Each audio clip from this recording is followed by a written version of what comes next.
அஸ்ஸலாமு அலைக்கும் ஃப்ரெண்ட்ஸ். இன்றைக்கி நம்ம அடிக்கிற வெயிலுக்கு உடம்புக்கு குளிர்ச்சி தரக்கூடிய கடல் பாசி எப்படி செய்கிறதுன்னு பார்க்கலாம்.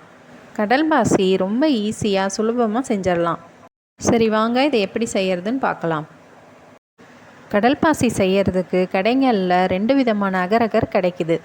இதோ இந்த மாதிரி ஸ்ட்ரைப்ஸ் மாதிரி நீளமாக இருக்கிற அகரகரும் இருக்குது. இதுலேயே பவுடரான அகரகரும் இருக்குது. நான் இப்போது நீளமாக ஸ்ட்ரைப்ஸ் மாதிரி இருக்கிற இந்த அகரகரை தான் யூஸ் பண்ண போகிறேன். இது நீளமாக இருக்கிறதுனால தண்ணி ஊற்றி காய்ச்சும்போது அது கரையிறதுக்கு கொஞ்சம் லேட் ஆகும். அதனால் எந்த அளவுக்கு சின்னதாக கட் பண்ண முடியுமோ இந்த மாதிரி கட் பண்ணி வச்சுக்கலாம். இப்போது இந்த அகரகரை ஒரு பாத்திரத்தில் கொட்டி ஒரு 1/2 டம்ளர் தண்ணி ஊற்றி ஒரு 10 நிமிஷம் ஊற விட்டுருவோம். இந்த மாதிரி ஒரு 10 நிமிஷம் ஊற வச்சுட்டு அடுப்பில் வச்சு காய்ச்சனோம்னா அது சீக்கிரமாக மெல்ட் ஆகி ஈஸியாக கரைஞ்சிடும். இது ஒரு பக்கம் ஊறிக்கிட்டு இருக்கட்டும். அதுக்குள்ளே நம்ம கடல் பாசி செய்யறதுக்கு தேவையான பாலை காய்ச்சிடுவோம். நான் இந்த ஒரு பேக்கெட் அகரகருக்கு 1/2 லிட்டர் பால் எடுத்திருக்கேன். இந்த கடல் பாசி பேக்கெட் பால்லையும் செய்யலாம். ஆனால் நான் தண்ணி சேர்க்காத பசும்பால் தான் எடுத்துருக்கிறேன். பேக்கெட் பாலை விட பசும்பாலில் செய்யும்போது இதோட டேஸ்ட்டும் ஃப்ளேவரும் ரொம்ப சூப்பராக இருக்கும். பால் கொதித்து பொங்கி வந்துருச்சு. இப்போது அடுப்பை லோ ஃப்ளேமில் வச்சு பாலோட பச்சை வாசனை போகிற வரைக்கும் ஒரு 5 நிமிஷம் நல்லா கொதிக்க விட்டுருவோம். இப்போது அந்த பாலில் ஃப்ளேவருக்காக ஒரு 1/4 ஸ்பூன் வெண்ணிலா எசன்ஸ் ஆட் பண்ணிக்கலாம். இது ஆப்ஷனல் தான். வேணும்னா நம்ம ஏலக்காய் பொடியும் சேர்த்துக்கலாம். பால் கொதித்தது போதும், அடுப்பை ஆஃப் பண்ணிடலாம். அடுத்து அகரகரை கட் பண்ணி ஒரு 1/2 டம்ளர் தண்ணி ஊற்றி ஊற வச்சோம்ல அந்த பாத்திரத்தை எடுத்து அடுப்பில் வச்சிடலாம். ஏற்கனவே ஒரு 10 நிமிஷம் நல்லா ஊறி இருக்கிறதுனால அதை கிளறி விட்டுக்கிட்டே இருந்தோம்னா சீக்கிரமாகவே கரைஞ்சிடும்.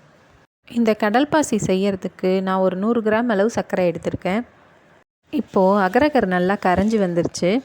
இதை காய்ச்சறதுக்கு நம்ம 1/2 டம்ளர் தண்ணி தான் யூஸ் பண்ணியிருக்கிறதுனால கொஞ்சம் திக்காக இருக்குது. இப்போது இந்த ஸ்டேஜில் நம்ம எடுத்து வச்சுருக்கிற சர்க்கரையை ஆட் பண்ணிடலாம். சர்க்கரை சேர்த்ததுக்கப்புறம் சர்க்கரை நல்லா மெல்ட் ஆகி அகரகரோடு சேர்ந்து நல்லா கரையிற வரைக்கும் நல்லா காய்ச்சிக்கலாம். நம்ம ஆட் பண்ண சர்க்கரை எல்லாம் மெல்ட் ஆகி நல்லா கரைஞ்சி வந்துருச்சு. இப்போது இந்த ஸ்டேஜில் நம்ம தனியாக காய்ச்சி வச்சுருக்கிற பாலை ஆட் பண்ணிடலாம். பாலை சேர்த்ததுக்கப்புறம் அதை நல்லா மிக்ஸ் பண்ணி விட்டுட்டு அதை ஒரு 5 நிமிஷத்துக்கு நல்லா கொதிக்க விட்டால் போதும். கடல் பாசி கலர்ஃபுல்லாக இருக்கணும்னு நினைக்கிறவங்க விருப்பப்பட்டால் எல்லோ கலர், பிங்க் கலர் அந்த மாதிரி ஃபுட் கலர் ஆட் பண்ணிக்கலாம். நான் எந்த ஃபுட் கலரும் ஆட் பண்ணலை. நேச்சுரலாக பால் கலர்லேயே இருக்கட்டும்னு விட்டுட்டேன். இப்போது ஒரு 5 நிமிஷமாக இந்த பால் அகரகரோடு சேர்ந்து நல்லா கொதிச்சு வந்துருச்சு. இந்த ஸ்டேஜில் நம்ம அடுப்பை ஆஃப் பண்ணிடலாம். ஒரு பிளேட்டில் ஈரம் இருக்கிற மாதிரி லைட்டாக நனைச்சிட்டு நம்ம காய்ச்சி வச்சுருக்கிற கடல் பாசி மிக்சரை ஊற்றி ஆற வச்சிடலாம். பாலை ஃபுல்லாக பிளேட்டில் ஊற்றிட்டு பால் கொஞ்சம் ஆறுறதுக்கு முன்னாடி அதில் இருக்கிற பபிள்ஸ்லாம் கொஞ்சம் தனியாக எடுத்துடலாம். இந்த மாதிரி அதில் இருக்கிற எல்லா பபிள்ஸையும் தனியாக எடுத்துட்டு ஒரு 10 நிமிஷத்துக்கு ரூம் டெம்பரேச்சரில் அப்படியே ஆற விட்டுருவோம். இப்போது ஒரு 10 நிமிஷம் ஆயிடுச்சு. பால் கொஞ்சம் ஆறி மேலே இருக்கிற லேயர் கொஞ்சம் செட் ஆகிடுச்சு.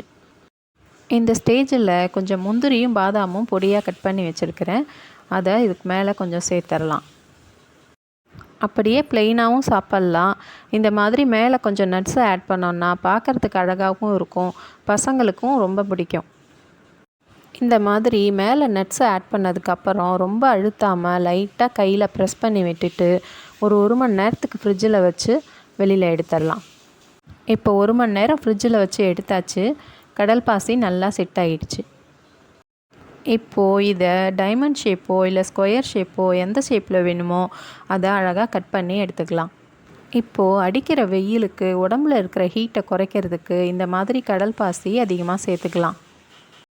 இதை செய்யறதுக்கு அதிக பொருள் செலவும் கிடையாது, நேரமும் அதிகமாக எடுத்துக்காது. சட்டுன்னு ஈஸியாக செஞ்சிடலாம். பசங்களுக்கும் இந்த மாதிரி செஞ்சு கொடுத்தீங்கன்னா பார்க்குறதுக்கு ஜெல்லி மாதிரி இருக்கிறதுனால அவங்களும் ரொம்ப விரும்பி சாப்பிடுவாங்க. பார்த்திங்களா எவ்வளோ அழகாக ரெடி ஆயிடுச்சு நம்மளோட கடல் பாசி. இந்த ரெசிப்பியை நீங்களும் உங்கள் வீட்டில் ட்ரை பண்ணி பார்த்துட்டு எப்படி வந்துச்சுன்னு மறக்காமல் என்னோடய கமெண்ட் செக்ஷனில் கமெண்ட் பண்ணுங்கள். இந்த வீடியோ உங்களுக்கு பிடிச்சிருந்தா லைக் பண்ணுங்கள், கமெண்ட் பண்ணுங்கள். ரொம்ப பிடிச்சிருந்தா உங்கள் ஃப்ரெண்ட்ஸ் அண்ட் ரிலேட்டிவ்ஸ்க்கு ஷேர் பண்ணுங்கள். மறக்காமல் என்னோடய சேனலை சப்ஸ்கிரைப் பண்ணுங்கள். சப்ஸ்கிரைப் பண்ணி பக்கத்தில் இருக்க பெல் ஐக்கானை டேப் பண்ணுங்கள். அதில் ஆளுங்கிற ஆப்ஷனை செலக்ட் பண்ணுங்கள். அப்போ தான் நான் அப்லோட் பண்ணுற வீடியோஸ் எல்லாமே உங்களுக்கு நோட்டிஃபிகேஷனாக வரும். தேங்க்ஸ் ஃபார் வாட்சிங்.